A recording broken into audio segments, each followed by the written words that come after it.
રાજકોટ શહેરના police commissioner Shri Brajesh Kumar Jasar અને અધિક police commissioner Shri Mahendra Bagadiya sir દ્વારા રાજકોટ શહેરમાં સંગઠિત ગુના આચરતી ટોળકીઓ વિરુદ્ધ કડક પગલાં લઈ તેઓને નેસ્તનાબૂદ કરવા માટે સૂચના આપવામાં આવેલ હતી. તો એ સૂચનાની અનુપાલનાના ભાગરૂપે જંગલેશ્વર વિસ્તારમાં છેલ્લા ઘણા સમયથી મિલકત સંબંધી અને શરીર સંબંધી ગુનાઓ આચરતી એક ટોળકી, જેને મુર્ગા ગેંગ કહેવામાં આવે છે, એના 21 સભ્યો વિરુદ્ધ આજે ડીસીબી પોલીસ સ્ટેશનમાં એસીપી ક્રાઇમ શ્રી ભરત બસિયા સાહેબના નેતૃત્વમાં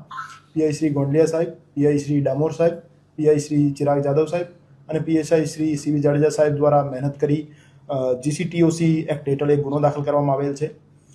આ ટોળકી વિરુદ્ધ છેલ્લા 10 વર્ષોમાં આર્મ્સ એક્ટ, ખૂનની કોશિશ, હથિયારો સાથે રાયોટિંગ, ચોરી, એનડીપીએસ, સરકારી મિલકતમાં તોડફોડ, ફરજ રૂકાવટ જેવા 36 ગુનાઓ આ જીસીટીઓસી હેઠળ ધ્યાને લેવામાં આવેલ છે. આ ટોળકીના 21 સભ્યો પૈકી 12 આરોપી જે છે હાલ પોલીસ શિકંજામાં છે,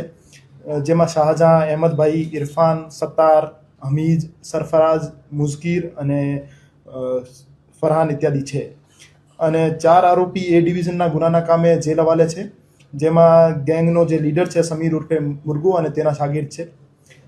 પેંડા ગેંગ અને મુર્ગા ગેંગ બંને ગેંગના 17+21 આરોપીઓ વિરુદ્ધ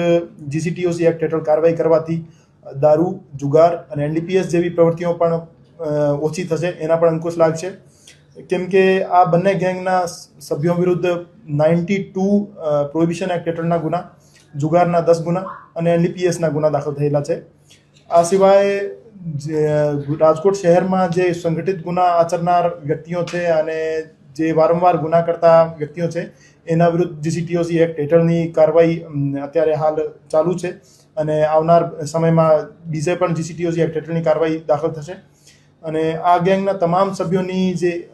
મિલકત છે, જે એને ગુનાખોરીથી હાસિલ કરેલ છે અને એમના જે કોન્ટેક્ટ છે, એના જે વાહન છે, એમની તમામની ગહેનતાપૂર્વક જાંચ કરવામાં આવશે અને જે પણ અપરાધી દુનિયાથી જે એને